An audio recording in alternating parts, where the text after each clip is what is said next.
Hello everyone, welcome back to my channel. ನಾನು ಇವತ್ತು simple ಆಗಿರುವಂಥ ಟೇಸ್ಟಿಯಾಗಿರುವಂಥ ಗೀ ರೈಸ್ನ ರೆಡಿ ಮಾಡ್ತಾಯಿದ್ದೀನಿ. ಅದಕ್ಕೆ ಮೊದಲಿಗೆ ಒಂದು ಕುಕ್ಕರ್ ಪ್ಯಾನ್ನ ಇಟ್ಕೊಂಡು ಅದಕ್ಕೆ 2-3 ಸ್ಪೂನ್ ಎಣ್ಣೆನ ಹಾಕ್ಕೊಂಡು 1-2 ಸ್ಪೂನ್ ತುಪ್ಪನ ಹಾಕ್ಕೊಂಡಿದ್ದೀನಿ, ಬಿಸಿಗೆ ಇಟ್ಕೊಂಡಿದ್ದೀನಿ. ನಂತರ ನಾನಿಲ್ಲಿ ಎಲ್ಲ ರೀತಿಯ ಸ್ಪೈಸಸ್ನ ತೊಗೊಂಡಿದ್ದೀನಿ. ಚಕ್ಕೆ, ಲವಂಗ, ಏಲಕ್ಕಿ, ಮರಾಠಿ ಮೊಗ್ಗು, ಚಕ್ರ ಮೊಗ್ಗು, ಸೋಂಕಾಳು, ಕಲ್ಲುವು, ಹಾಗೆ ಕಸ್ತೂರಿ ಮೇಥಿನೂ ಸಹ ತೊಗೊಂಡಿದ್ದೆ. ಅದ್ರ ಜೊತೆಗೆ ಪಲಾವ್ ಎಲೆ ಒಂದೆರಡನ್ನು ಕಟ್ ಮಾಡ್ಕೊಂಡು ಹಾಕ್ಕೊಂಡಿದ್ದೀನಿ. ನಂತರ ಇಲ್ಲಿ 7-8 ಗೋಡಂಬಿನ ತೊಗೊಂಡಿದ್ದೆ, ಅದನ್ನು ಸಹ ಆ್ಯಡ್ ಮಾಡ್ಕೊಂಡಿದ್ದೀನಿ. ನಂತರ ನಾನಿಲ್ಲಿ ಒಂದು ಈರುಳ್ಳಿನ ಹೆಚ್ಚಿಟ್ಕೊಂಡಿದ್ದೆ, ಅದನ್ನು ಸಹ ಆ್ಯಡ್ ಮಾಡಿಕೊಂಡು ಅದನ್ನು ಸಾಫ್ಟ್ ಆಗೋವರೆಗೂ ಫ್ರೈ ಮಾಡ್ಕೊತೀನಿ. ನಂತರ ಒಂದು ಟೊಮೊಟೊವನ್ನು ಹೆಚ್ಚಿಟ್ಕೊಂಡಿದ್ದೀನಿ, ಅದನ್ನು ಸಹ ಹಾಕ್ಕೊತೀನಿ. ಟೊಮೊಟೊ ಆಪ್ಷನಲ್ಲು, ಹಾಕ್ಕೊಳ್ಳೋದಿದ್ರೆ ಹಾಕ್ಕೋಬೋದು, ಇಲ್ಲ ಅಂತಂದರೆ ಸ್ಕಿಪ್ ಮಾಡ್ಕೋಬೋದು. ಹಾಗೆ ಇವನ್ನೆಲ್ಲ ಹಾಕ್ಕೊಂಡಾದ್ಮೇಲೆ ಅವು ಸಾಫ್ಟ್ ಆಗೋವರೆಗೂ ನೀಟಾಗಿ ಫ್ರೈ ಮಾಡ್ಕೋಬೇಕಾಗತ್ತೆ. ಅದೆಲ್ಲ ಫ್ರೈ ಆದಮೇಲೆ ನಾನಿಲ್ಲಿ ಶುಂಠಿ ಬೆಳ್ಳುಳ್ಳಿ ಪೇಸ್ಟನ್ನು ಆ್ಯಡ್ ಮಾಡ್ಕೊತಾ ಇದ್ದೀನಿ. ಅದನ್ನು ಸಹ ಒಂದು 2 ನಿಮಿಷ ಫ್ರೈ ಮಾಡ್ಕೊತೀನಿ. ಚೆನ್ನಾಗಿ ಫ್ರೈ ಆದಮೇಲೆ ಸಾಫ್ಟ್ ಆಗೋವರೆಗೂ ಫ್ರೈ ಆದಮೇಲೆ ಒಂದು 5-6 ಹಸಿಮೆಣ್ಸಿನ್ಕಾಯಿನ ಹೆಚ್ಚಿಟ್ಕೊಂಡಿದ್ದೆ, ಅದನ್ನು ಸಹ ಹಾಕ್ಕೊಂಡು ಅದನ್ನು ಸಹ ಫ್ರೈ ಮಾಡ್ಕೊತೀನಿ. ಈ ರೀತಿ ಎಲ್ಲದೂ ಸಾಫ್ಟ್ ಆಗೋವರೆಗೂ ಚೆನ್ನಾಗಿ ಫ್ರೈ ಮಾಡ್ಕೊಬೇಕು. ಫ್ರೈ ಮಾಡ್ಕೊಂಡಾದ್ಮೇಲೆ ನಾವು ತಗೊಂಡಿರುವಂಥ ಅಕ್ಕಿನ ನೀಟಾಗಿ ತೊಳೆದಿಟ್ಕೊಂಡಿದ್ದೀನಿ, ಅದನ್ನು ಸಹ ಆ್ಯಡ್ ಮಾಡ್ಕೊತಾ ಇದ್ದೀನಿ.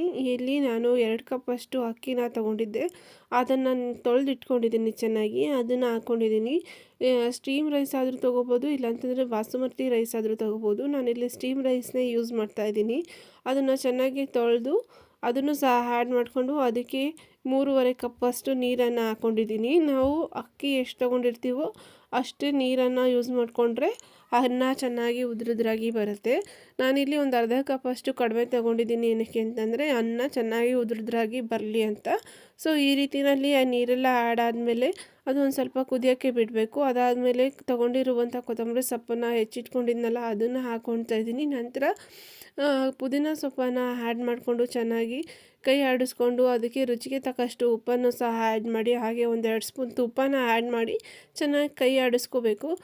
ಹಾಗೆ 1-2 ನಿಮಿಷ ಬಿಟ್ಟಾದಮೇಲೆ ಅದು ಚೆನ್ನಾಗಿ ಕುದಿಯೋಕ್ಕೆ ಸ್ಟಾರ್ಟ್ ಆಗುತ್ತೆ. ಕುದಿಯುವಂಥ ಟೈಮಲ್ಲಿ ಕುಕ್ಕರ್ನ ಮುಚ್ಚಳವನ್ನು ಮುಚ್ಚಿ 1-2-3 ವಿಷಲು ಓಡಿಸ್ಕೋಬೇಕಾಗುತ್ತೆ. ನಾನಿಲ್ಲಿ ನಮಗೆ 2 ವಿಷಲ್ ಸಾಕು, ನಾನು 2 ವಿಷಲ್ ಅಷ್ಟೇ ಓಡಿಸ್ಕೊತಾ ಇದ್ದೀನಿ.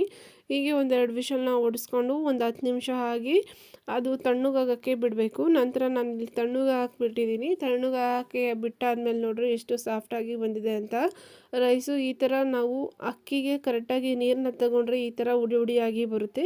ಈ ಥರ ಗೀ ರೈಸ್ನ ನಾವು 5-10 ನಿಮಿಷದೊಳಗೆ ಮಾಡ್ಕೋಬಹುದು. ಅರ್ಜೆಂಟ್ ಟೈಮಲ್ಲಿ ಈ ಥರ ಮಾಡ್ಕೊಂಡು ತಿಂದರೆ ತುಂಬ ಟೇಸ್ಟಿಯಾಗಿರುತ್ತೆ. ಇದು ಚಿಕನ್ ಸಾಂಬಾರಿಗೆ ಅಥವಾ ಕುರ್ಮಕ್ಕೆ ತುಂಬ ಟೇಸ್ಟಿಯಾಗಿರುತ್ತೆ. ನೀವು ಒಮ್ಮೆ ಟ್ರೈ ಮಾಡಿರಿ.